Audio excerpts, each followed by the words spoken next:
With just over 6 weeks until the Iowa caucuses, the GOP field for the presidential nomination still finds itself with 14 candidates. Can you name them all? Check them out. As voters begin to coalesce around a few at the top, there have been some calls for some lower-tiered candidates to just bow out gracefully. Frank Luntz asked his Vegas focus group who they thought should hit the road, and the top pick may surprise you. How many of you think that some of the candidates should depart? Raise your hands. Wow. That's more than half of you. Okay, who should go and why? I think that Rand Paul should go. As much as I like Carly Fiorina, I just don't think it's going to happen, so she could go. And I'm saying that because we really need to start funneling this down and really get to focus on people who could eventually make it to the end so that we can make the right decision. Who should go? Jeb Jeb Bush. Go. Jeb, yeah. This great governor of Florida. Yeah, well, I guess. Why should he go? He's not going to make it. There's no, you know, he's different. He needs, it kind of reminds me of Romney. Romney was very brilliant, smart, but he didn't have the oomph, you know, the spinach. Who should go? Well, there's really no need for an undercard debate anymore, and Jeb's just bad. He's just really bad.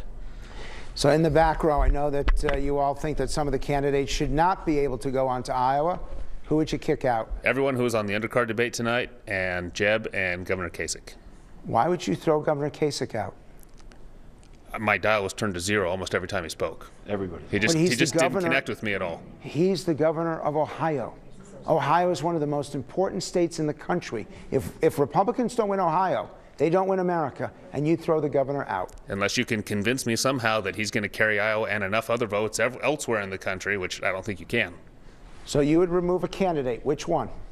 I would say that 2 physicians, they're just way too far afield. They're out of their trade. And this business of being a president, you got to be a word merchant or a businessman, you know, somebody that really can quantify numbers. You know, I'm for a Trump-Kasich ticket. So you're throwing Ben Carson out of this race? Yes. He's in double digits. In most polls, he's in second or at worst third place, and you would toss him out. I would toss him out. Who would you toss out at this point? Jeb Bush, because we've had 35 years of the Bushes. This country needs to move on. We've got to move on from the Bushes. So you're not the third person to mention Bush. How many of you would say that based on his performance and his poll numbers, Jeb Bush should leave the race now? That's going to make news. Final question.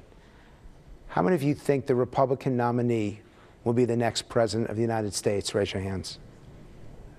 And who thinks that the Republican loses? Raise your hands. Much, much too optimistic. But I don't want to end on a negative note. I want you to shout out for the American people to hear. Who's going to be nominated by the Republican Party? Let's do it one more time. Ted Cruz. Did you hear your candidate there? We'll be right back with more Kelly File.